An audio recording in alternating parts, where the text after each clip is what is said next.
कहानी वहीं खत्म हुई थी जब हाउजन खुशबू लगा के स्टूडियो पहुंचा था। डायरेक्टर को सब्स्टिट्यूट चाहिए था, इसे भला क्या एतराज।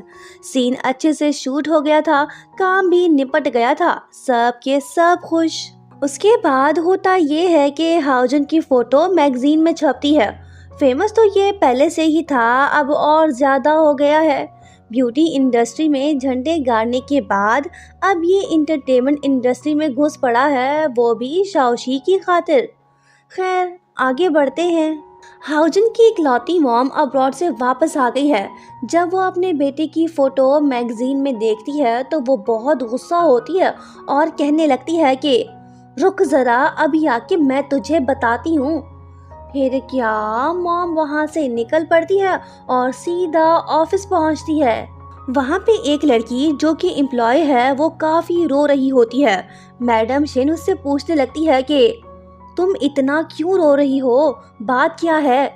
एम्प्लॉय बताने लगती है कि मैंने एक एजेंट को पूरे साल का रेंट एडवांस में पे कर दिया था। अभी पता चला कि वो स्कैमर था। वो मेरे सारे पैसे लेके भाग गया। डिस्काउंट लेने के चक्कर में बर्बाद हो गई। समझ नहीं आ रहा कि क्या करूं। मैडम शिन कहती है कि परेशान मत हो, पुलिस में रिपोर्ट कर दो, सब ठीक हो जाएगा। एम्प्लॉय कहती है कि मैम इसमें बहुत टाइम लगेगा। लैंडलॉर्ड ने मुझे 3 दिन का टाइम दिया है। मुझे उसका घर खाली करना होगा। अब मैं कहाँ पे जाके रहूं, ये बात मुझे परेशान कर रही है। मैडम शिन कहती है कि फिक्र मत करो, हमारी कंपनी में एम्प्लॉय केयर पॉलिसी है, तुम वो अप्लाई करो, रहने का बंदोबस्त हो जाएगा। एम्प्लॉय कहती है कि मैडम मैं तो न्यू हूँ, क्या मैं अप्लाई कर सकती हूँ।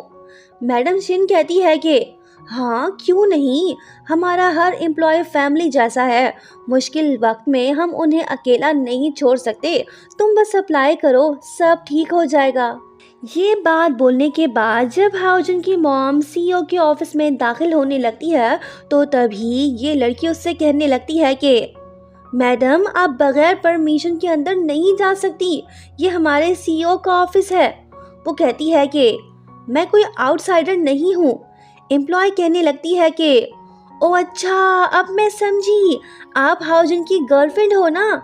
मॉम इतनी जवान होगी तो कोई भी धोखा खा जाएगा। खैर आगे बढ़ते हैं। मैडम शिन उसे जवाब देती है कि मैं उसकी गर्लफ्रेंड नहीं हूँ, मैं मिस शिन हूँ। बस ये सुनने की देर थी। एम्प्लॉय कहने लगती है कि सॉरी मैडम, मैं आपको नहीं पहचान पाई, मैं न्यू हूँ ना, इस वजह से मिस्टेक हो गई, प्लीज मुझे माफ कर दे। वो कहती है कि ओके कोई बात नहीं, जाओ अपना काम करो। नेक्स्ट सीन में मॉम अपने बेटे से कहने लगती है कि शाबाश बेटा, तुमने कंपनी को अच्छे से संभाल रखा है, वेल डन।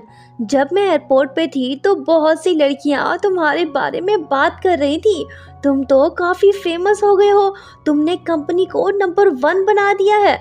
हाउजन कहता है कि मैं बेटा किसका हूँ, आपने तरबियत ही कुछ ऐसी की है ना। नेक्स्ट सीन में हम शिन फैमिली को घर पे देखते हैं। हाउजन, उसका ब्रदर, मॉम और बाओ बाओ चारों के चारों साथ बैठ के लंच कर रहे हैं। मॉम कहने लगती है कि बेटा तुम्हारी उम्र हो गई है पर तुम अब तक सिंगल हो। मैंने डैड से बात कर ली है, वो भी चाहते हैं कि तुम शादी कर लो। वैसे भी तुम सारा दिन बिजी रहते हो, बाओ बाओ की देखभाल के लिए तुम्हारे पास टाइम कहाँ है।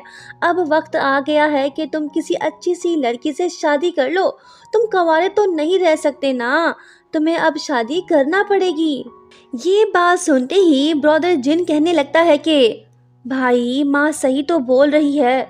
मॉम कहने लगती है कि बेटा तुमने मेरी बात का कोई जवाब नहीं दिया, शादी नहीं करना चाहते क्या। बाओ बाओ का हाल देखो, ये कुछ खाता पीता नहीं है और ये किसी की बात भी नहीं मानता, सारा दिन मोबाइल में लगा रहता है। कोई तो चाहिए जो इसका ख्याल रखे। ये बात सुनते ही इनका छोटा बेटा कहने लगता है कि मॉम भाई ने लड़की ढूंढ ली है, इसने खुद पसंद की है। मॉम हैरान होके कहने लगती है कि सच में, तुम झूठ तो नहीं बोल रहे ना। वो कहता है कि नहीं मॉम, मैं आपसे झूठ क्यों बोलूँगा? अगर आपको मेरी बात पे यकीन नहीं है तो आप खुद भाई से पूछ लो। मॉम हाउजन से पूछने लगती है कि बेटा क्या ये सच बोल रहा है? तभी बाओ बाओ को शाओशी की कॉल आती है। वो फोन पे कहने लगती है कि बाओ बाओ तुम खाना खा रहे हो ना, जितना ज्यादा खाओगे उतनी जल्दी बड़े हो जाओगे। बाओ बाओ इसकी बात फौरन से मान लेता है और वो खाना खाने लगता है। जब ये हैरत अंगेज नज़ारा मॉम देखती है तो उसके होश ही उड़ जाते हैं। वो हाउजन से कहने लगती है कि अरे वाह, ये लड़की तो काफ़ी अच्छी है। तुम्हें ऑफिस के लिए न्यू स्पोक्स पर्सन चाहिए था ना, इस लड़की को कंपनी में ले आओ, हम उसका इंटरव्यू कर लेते हैं। ब्रदर जिन कहने लगता है कि मॉम आप बहू ढूंढ रही हैं या स्पोक्स पर्सन? बात समझ में नहीं आ रही। कुछ देर पहले तो आप शादी कर रही थी, अब आप ऑफिस तक पहुंच गई। ये बात सुन मॉम कहती है कि चुप कर स्टूपिड, तुम नहीं समझोगे। हाउजन के दिल में लड्डू फूट रहे हैं। ये तो शादी करने को तैयार है पर शाओशी नहीं मान रही ना। देखते हैं आगे क्या होता है। नेक्स्ट पार्ट देखना मत भूलिएगा। वीडियो को लाइक शेयर करो और हाँ, चैनल को सब्सक्राइब नहीं किया तो कर दो, बेल आइकन भी याद से दबा देना। Thank you so much for watching. Bye bye.